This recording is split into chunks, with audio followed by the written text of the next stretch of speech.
Greetings, warriors. So here we are again with Mr. Chad Metcalf.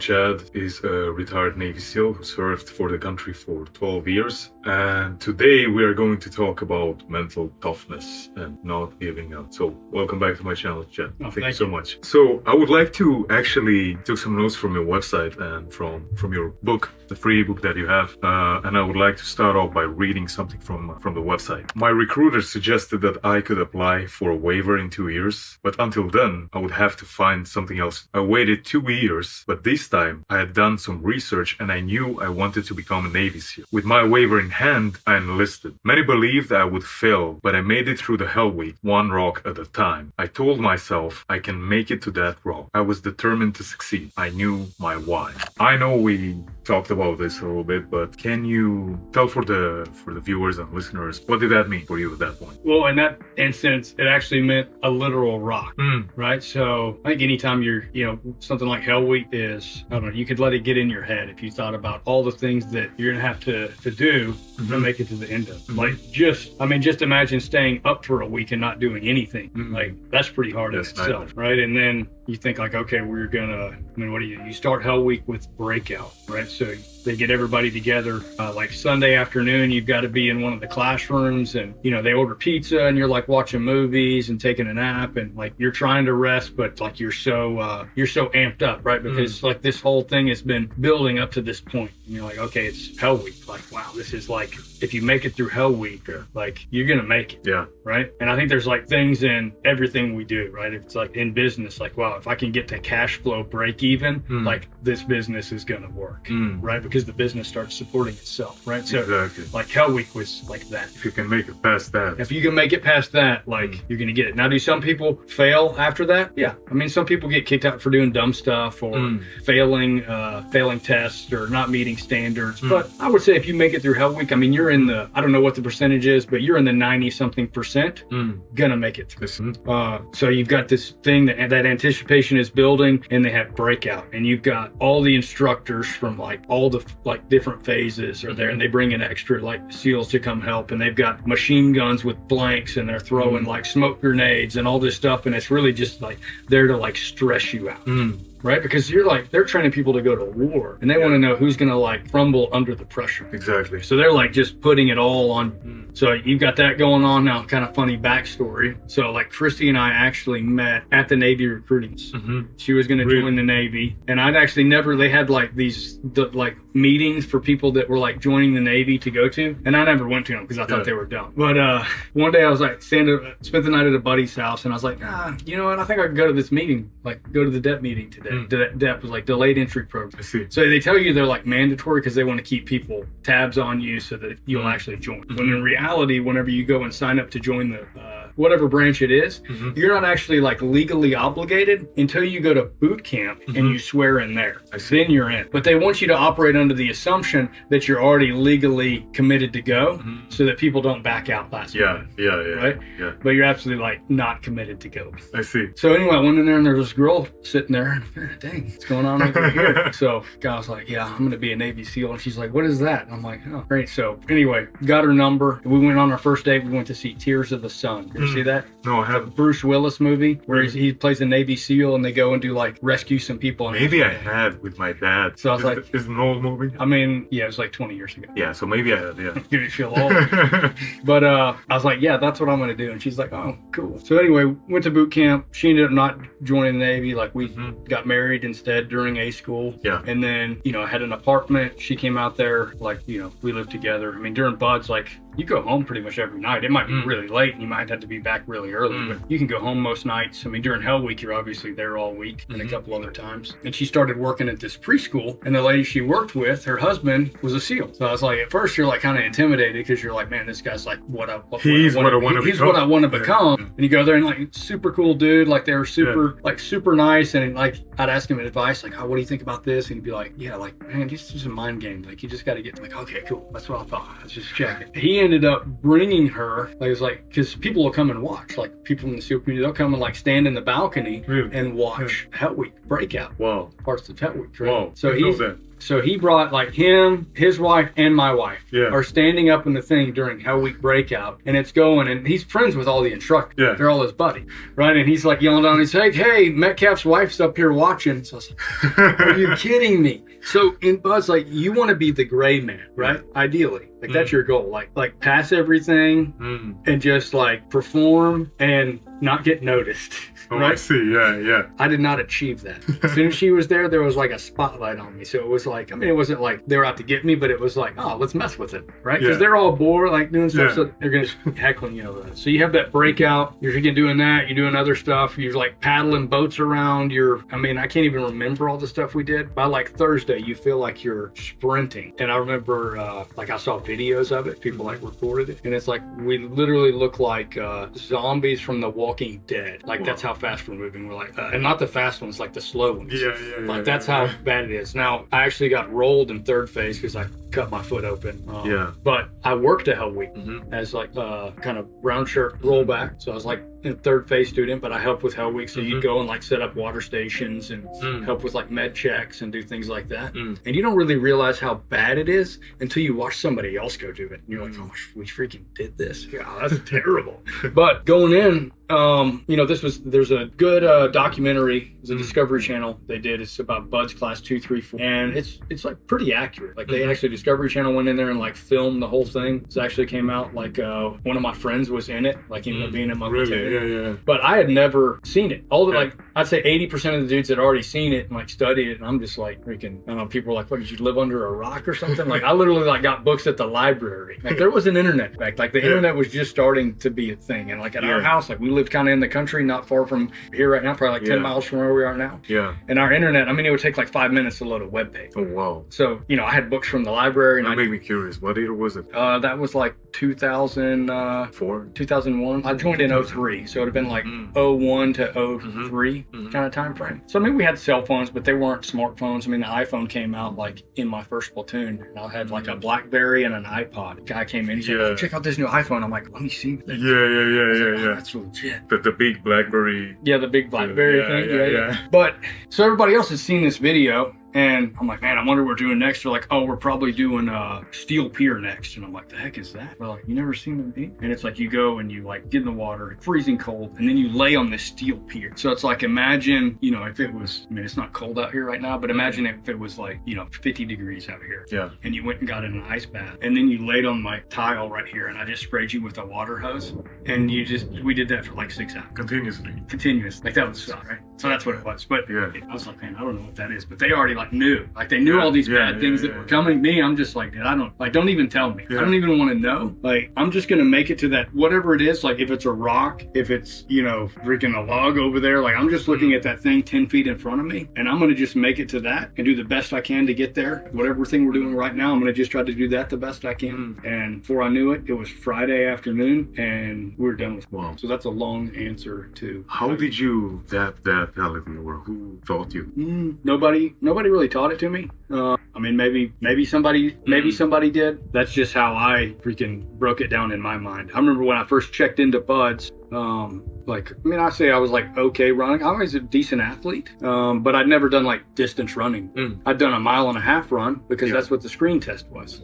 Okay, I'm like pretty fast at this. And, you know, you see the older guys who were like ahead of you in like second phase, third phase, right? It'd be the same as like going to John's class and you go like talk to something, like ask me like, okay, how do you do this, right? Because I'm just a little bit further ahead on the path. Like you get there eventually, right? So it's like these dudes are a little further ahead. You're like, okay, what's the secret on like, how do you do this? And they're like, okay, here's how you do it on 4 mile timed run. Now, good advice, bad advice, you're still like listening. Because you're like, well, they've done it, I've never done it. Yeah, exactly. So like, okay, what you want to do, because you start at the Buds compound. You ever been to Coronado? So you run down the beach to like by the Hotel Del, and they'll have a truck parked there. You run around the truck, you throw your shirt in the back of the truck, and then you run back. Right? So they're like, okay, on the way down, what you want to do is just like pace yourself.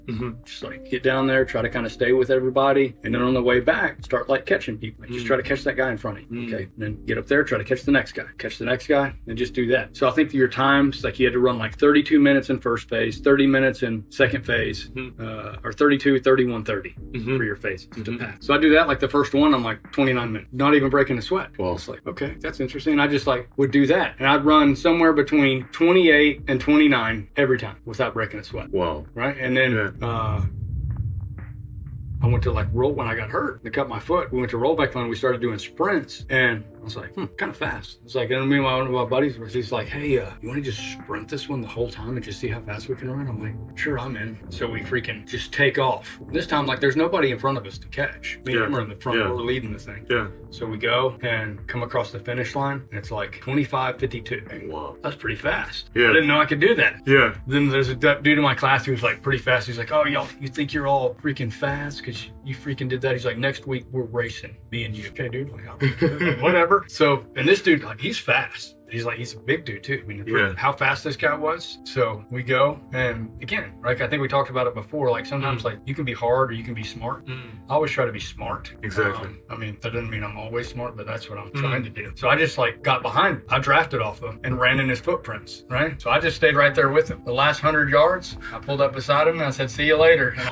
I beat him by 3 seconds. Right? That's crazy, yeah. But I mean, that was later in buds. I mean, you kind of start realizing like, okay, you have these capabilities. And I think that comes with anything. Like when you start stacking small wins, of making those little rocks, you start building skills, right? Of knowing like, wow, I made it through this. Like, okay, I can do that too, right? So, but I think you got to give yourself a chance to make little wins. So you start believing in yourself and the skills you're building. Exactly. So confidence comes with the skills that you're acquiring. For sure. I see, and even going back to, coaching, right? I've coached, part of the reason I got out of the Navy was so I could have more time with my kids, be able to like coach their teams and do all like the dad stuff. So I've, coached Little League Baseball, coached flag football, coached Jiu-Jitsu, like all these different things. And like, you have to be coachable, right? If you have this idea that you know everything, like you're very capped on how far you're going to be able to go. So take an example of my youngest son, Ryder, his team, bunch of like, I think I've coached them for the last 2 years, but even when they were like 7 years old, a bunch of 7-year-olds came in there and we're playing flag football. Over half the kids on the team, first practice, couldn't even catch the ball, right? So it's like, okay, we're about to freaking systematically teach these kids. And first we're like, okay, what's y'all's goal? Y'all want to just have fun at practice and mess around, play games, or y'all want to have fun and try to win? We want to try to win. I'm like, okay. So I started building games that would give them the skills that they needed to win. First, I had to understand what the rules were. Like, okay, how do you actually win in flag football, right? And it really comes down to like, you can't, if you're within 5 yards of the midfield, you can only pass the ball. And if you're within 5 yards of the end zone, you can only pass the ball. You can't run it. So it's like short passes are the key to winning. So we worked on short passes first, and we'd make it a game. I put a cone. The first cone was literally 3 feet away from the person throwing. And it would start with, like, I wanted to eliminate variables, so it started with me throwing, because I know I could make a good throw. Once they could all catch, then I let the quarterback, right? Because I don't know, I want to give them where they're getting little wins every practice, and they start believing in themselves. Right? So I'm there, they're 3 feet away, and I toss it to them, and they pressure on it. It'd be like, after a while, once they were all good, if you dropped it, like you had to run around the tree and come back. Right? So now there's like a little bit of pressure, same as in a game, right? Because you start carrying, you're like, oh, if I don't make this, like, this is going to happen. So I just started getting them used to that. So now they're freaking running around the tree. I had one kid one time, he was like, I'm not going to run. I'm like, well, that's your choice. Like, I can't make you run, but if you want to be in this practice, that's what we're doing. So you can either run or you can go sit in the car with your mom. That's your choice. And he looked at me and he goes, okay, I'll run. And he took off running. Now, if you contrast in this team, we won every game except the last one. We got knocked off in the playoffs by a team who was, I mean, they were really good. We played the kids played a great game, and they were really upset. But I was like, guys, like, think about how far y'all came. You're not always going to win. And I think a lot of parents, they place too much emphasis on winning instead of the skill development. Right? It's about skill development. That's what I was trying to do with these kids. It's like, let's develop the skills you actually need to learn, where every player can do it. Now, you earn your spot in the game in practice. But if a kid's putting in work, like, I want him to get in the game and play. Now, if you come up to me, coach, can I be quarterback? Like, well, have you put any work in on that? Like, you need to tell me that at practice. If you tell me in practice, I'm going to give you a chance to prove it. If you can do it in practice, then I'll give you a shot in the game. But you got to like put in the work. You contrast that, like I taught baseball team. I coached the baseball team. and a bunch of 14-year-olds, right? And it was me, I was the head coach, and then I had a former like minor league pitcher was my assistant coach. And he's like, and I first met him there. He's actually like a good friend of mine now, but came up and I was like, hey, how are you? He's like, oh, you're the coach. He's like, oh yeah, I can help out if you want. I'm like, oh cool, you know this stuff about baseball? He's like, oh yeah, I played like in the minors. And I'm like, okay, well, how about this? You just tell me what we need to do. He's like, okay, cool. I'm like, cause why? He knows way more about baseball than I do. I'd be an idiot not to say that, right? So I'm like, okay, like you tell me if like, here's what I'm thinking. And he's like, oh yeah, that's good. Let's change this. Let's change that. It's like, you manage the lineup and the strategy. I'll help you with like what we do. Okay, perfect. So if you think about it, these kids have a former Navy SEAL and a former professional baseball player as their coach. They're like set up for success. Exactly. We lost every game. Really? Every game. Because over half the team was not coachable, right? They had like false confidence. And I'd say like false confidence is worse than no confidence at all. Because in order to get confidence, you're first going to have to break down your false confidence into no confidence to be able to actually rebuild. I see. Right now, the fundamental thing that had happened here is these kids, the game had fundamentally changed. When you go from 12U to 14U, you're on a bigger field and there's not a run rule. So before in 12U, if you could get hits, then you could hit the run rule of 5 runs an inning.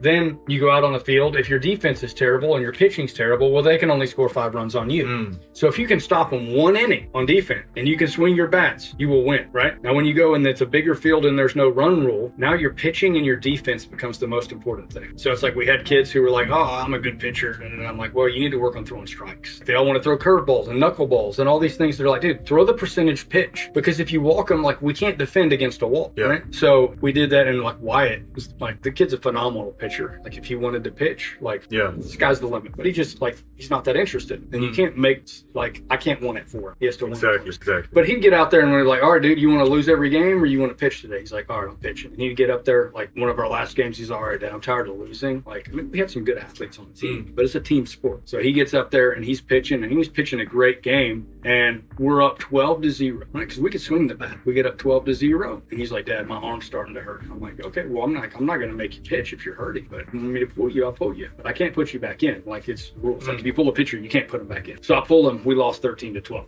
right? Because the other kids didn't want to listen on, hey, here's the skills we have to develop. We only practice 2 days a week. Like, you're going to have to go with your dad and like work on these skills, build these skills. So it just kind of goes to show you how, you know, if you're coachable, you could take somebody who has less skill and bring them up where they're going to go beat the other kids who are technically like better athletes, but they didn't like put in the work systematically to get their skills where they need to be.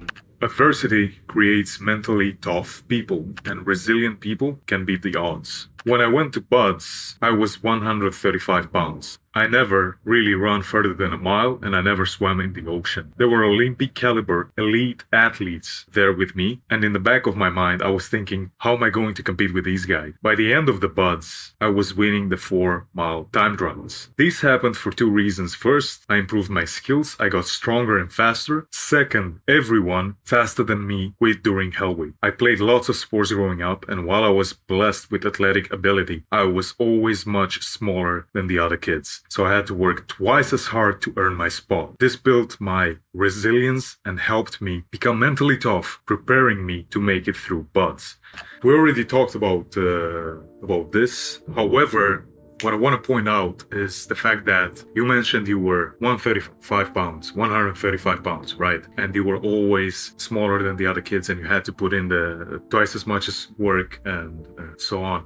So these 2 paragraphs, I think, are really, really important, because this goes on to show that your physical ability are not as important, or they are important, obviously, but not as important as your mental or like how resilient you are, and knowing your why, what we were talking about before. And it also goes on to show that a real man maybe is not characterized by the way he looks as much as he's characterized by his own character, because that would mean when you're 75 you're not a real man anymore, because you're maybe crippled and unable to do much. I think we always kind of had a saying, like, I definitely didn't come up with this saying, but it's like there's muscles for show and there's muscles for go, right? It's like, it's a good one. and I mean, just think about it. You know, if you were to look at me, and it happens like you see it probably every day in the gym, we get somebody visiting and there's some like big jack dude who's, you know, 220, and he looks at me and he's like, oh yeah, I'll go with you. Or he'll go with my kid. Yeah, exactly. Right. And my kid's just wrapping him up, and he's, I mean, what does Maverick's put on 20 pounds because he's been working out hard? Yeah. I mean, he's like 145, 150 pounds. But you wouldn't look at him and just think, oh, this kid's going to eat at lunch. Yeah. Right? Like he's a threat. Yeah. Right? Whereas, and you know, a bunch of my buddies, we'd have like, when I started doing jiu-jitsu, I literally learned jiu-jitsu so I could defend myself at work against like, 'cause there's a lot of hazing, which I mean, it's all good. Like it's part of like coming up. It wasn't like, oh, we don't like this guy. Like if they liked you, they're going to mess with you, like throw you in the water, tape you up, like do all this stuff. Really? So that was the reason you started? It's crazy. But we'd have like Friday night grappling matches. You could just write on the board whoever you wanted to go against. And I mean, one of my buddies, like this little dude could legit bench press 500 pounds, right? So we went, and it was literally him picking me up and like slamming me into the wall for like 3 minutes while I inched my way to his back and got him in freaking back mount with a rear naked choke. Yeah. Right? So I'm not saying like jiu-jitsu makes you a man, but it's not. It's also like just like having muscles and being strong isn't like, that doesn't make you a man necessarily. It doesn't really mean anything. It's you know, it's more like your mindset thing. So I mean, same thing in buzz. I mean, if you look at the dropout rate, is something ridiculous, like 80% of people who go don't make it through. And like we started with, I don't know, 220 guys. After Hell Week, we were like around 40. And I mean, I'd say honestly, a good majority of the people who quit were honestly like better athletes than I was.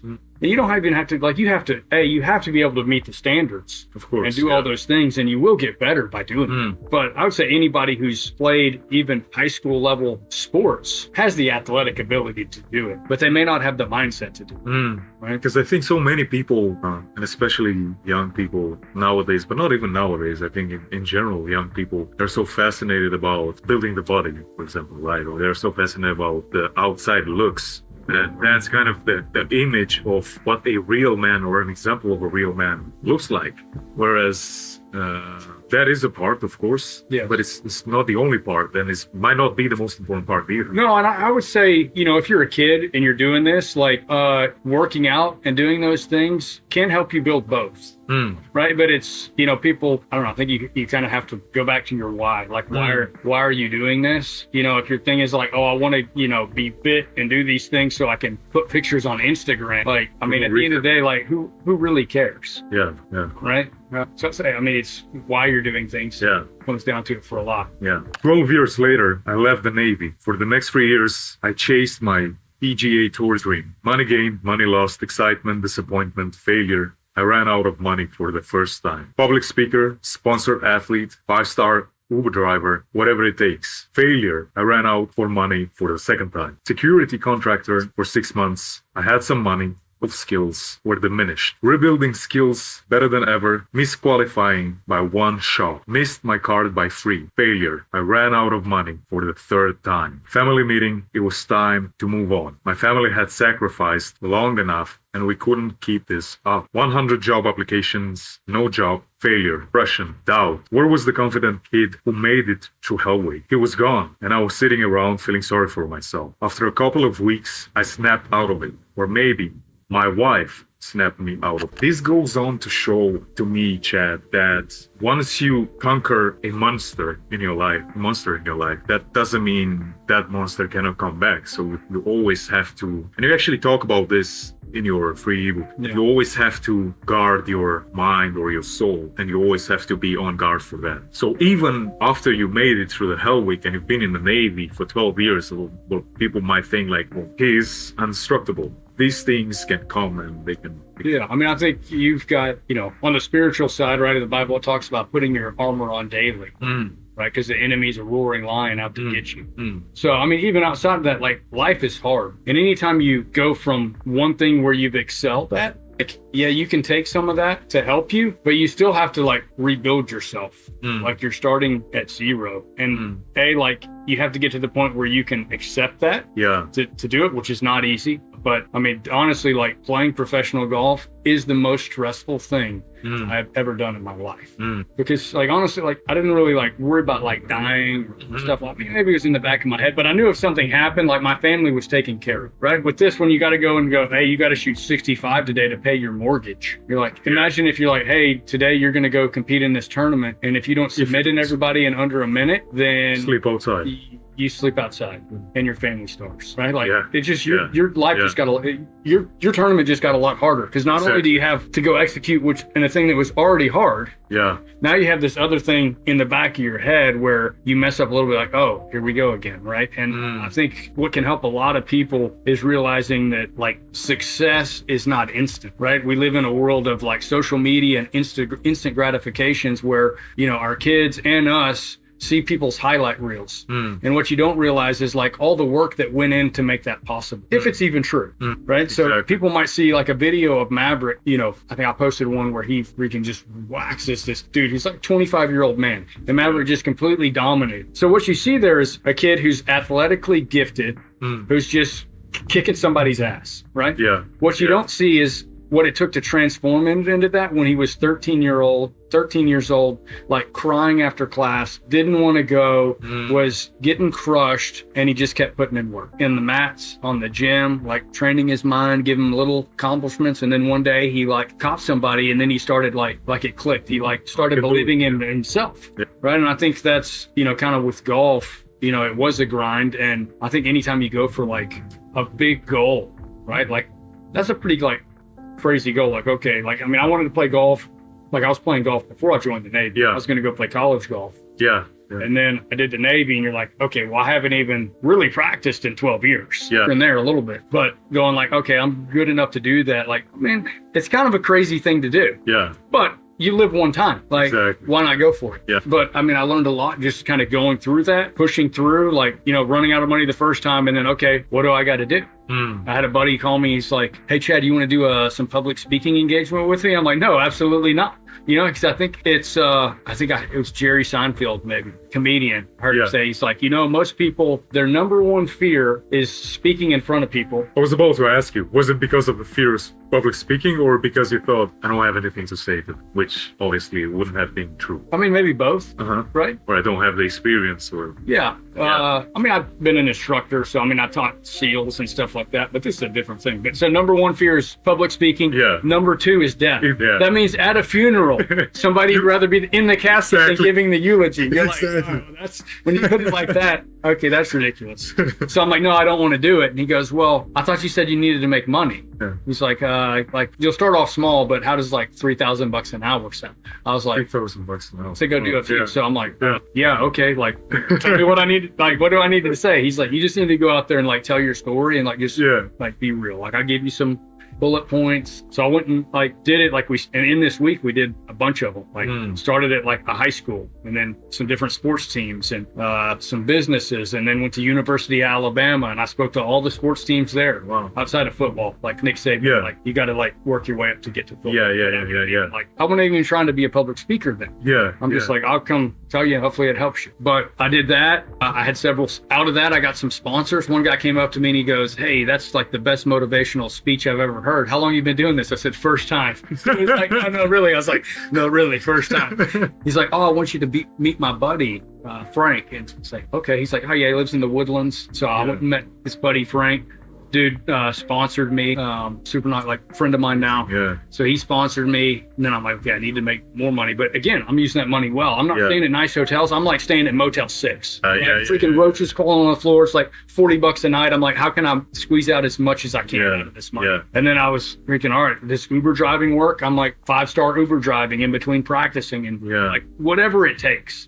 Right? Not thinking like, like that's beneath me. Like I wouldn't do that. You're like, okay, if I want to make this happen, how can I go do it? Sure, I could have gone and gotten a job, but if I go get a job, I don't have time to practice. I can't travel. I can't do the tournaments, right? So it's like, if you're trying to chase your dream, I think there's like, you've got to be willing to do that. I think this is also very important, like the fact that you did not victimize yourself. And you talk about this in your free ebook.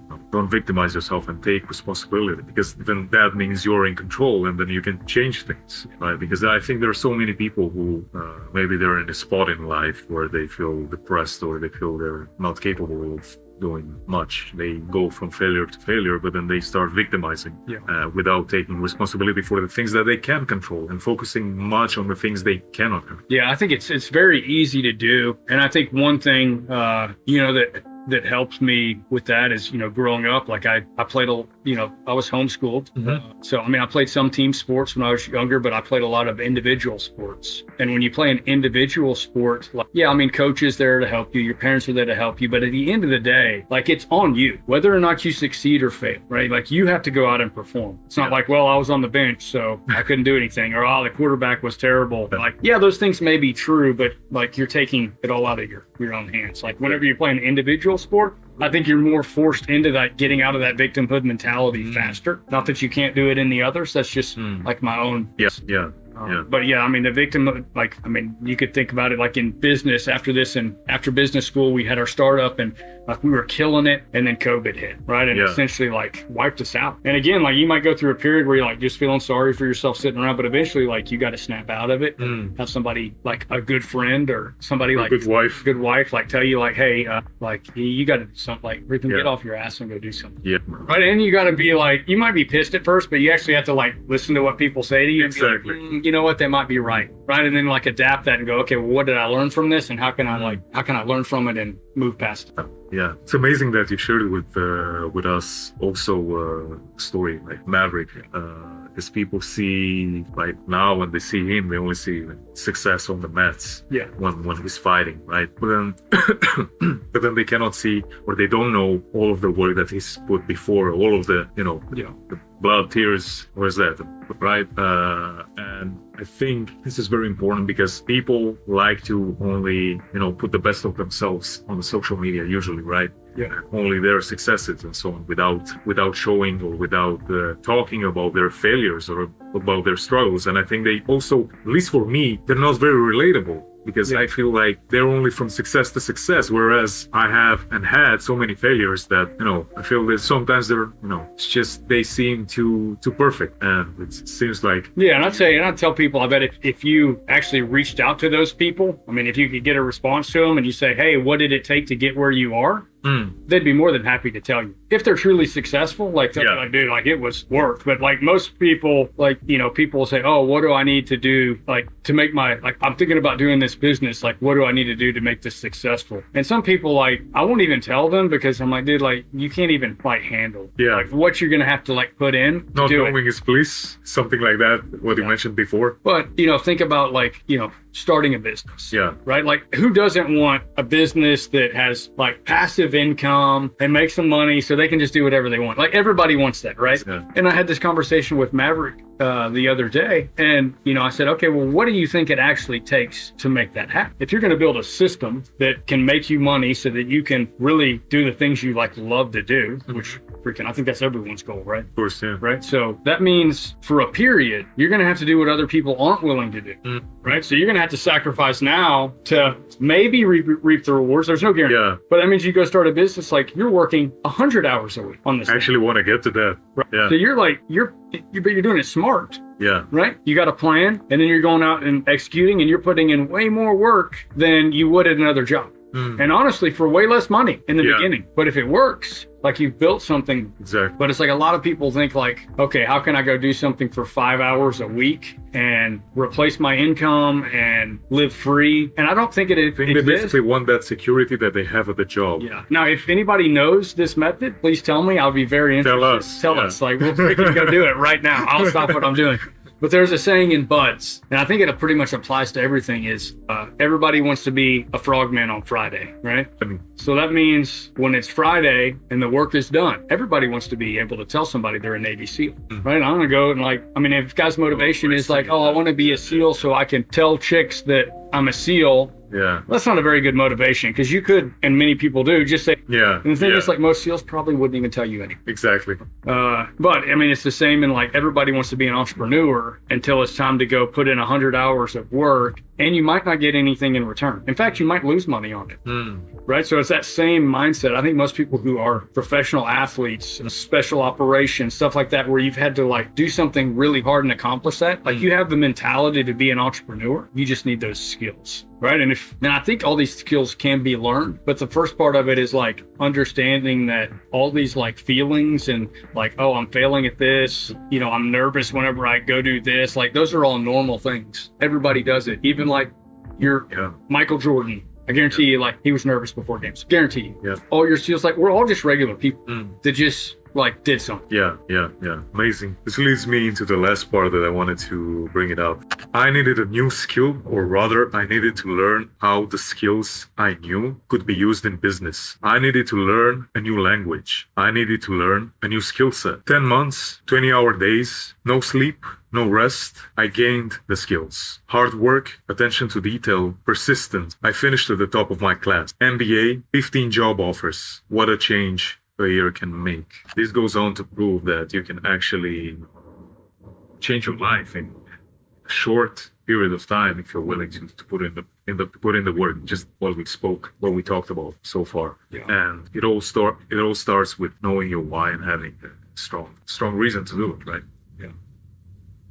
Yeah. I mean, I think for sure anybody could and can like reinvent themselves, right? Like you finish one like chapter in your life, that doesn't mean like your life is over. It means like, okay, what's the next thing I can accomplish? Even, I've got some examples in the book coming up that even like, Colonel Sanders, his name is the guy who started KFC. Like he failed like, almost everything he did, he failed before he and even got turned away for his chicken recipe. And he was like in his 40s when somebody finally like did it, and then he freaking launched KFC. Yeah. Right. And he freaking major like successful things. So there's plenty of like pretty much every success story you look at, like dig a little deeper and you'll see it. There's a book I read during business school called Shoe Dog, and it's the Phil Knight story about how he started Nike. And this dude was grinding. He was like a runner. He wanted to make good shoes. And this guy was in his piece of crap car driving around track meet to track meet trying to get people to like do his shoes, like just hustling, right? The dude, like he was doing the 100-hour weeks, like putting in the work, grinding, figuring out what works, like trying not to run out of money. Like it was a struggle. And I mean, it was essentially, until they went public, they were essentially like bankrupt this whole time, just barely like freaking keeping the ship afloat. And then boom, but you look at it, oh, Nike, like, oh yeah, well, he's always been successful. No, he was lucky. He was lucky. Like maybe he was. I mean, every like case study we did in business school, like one of the questions at the end would always be, was the entrepreneur lucky or good? And you're like, cool, that's a tough question. Like for me, like turning around and like getting new skills, was I lucky or good? Well, I mean, both, right? I was lucky that somebody told me about the school. I was lucky that they let me in. I was lucky that I had the like ability to be able to learn it, right? But I still had to go out and actually put in the work and do it. Exactly. If y'all are interested in the program, it's called Acton MBA.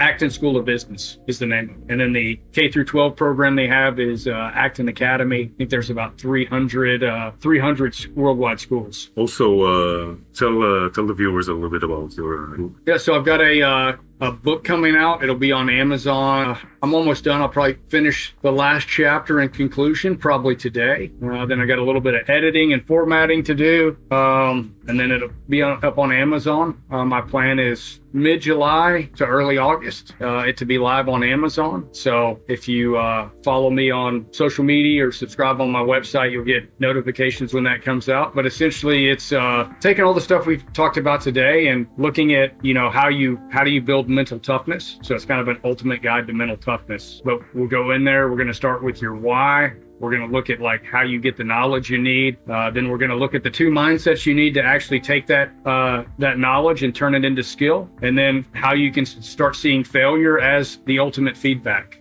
So with that, I mean, I know there's a lot of like buzzwords around mental toughness and all that. And I've looked at some of them, and honestly, the problem I have with them is it's not something you can actually go execute on. So you might get pumped up, but then the next day you're like, well, I don't really know what to do with it. My goal is to give you a freaking systematic approach to build your skills and your mind along the way, because they go hand in hand.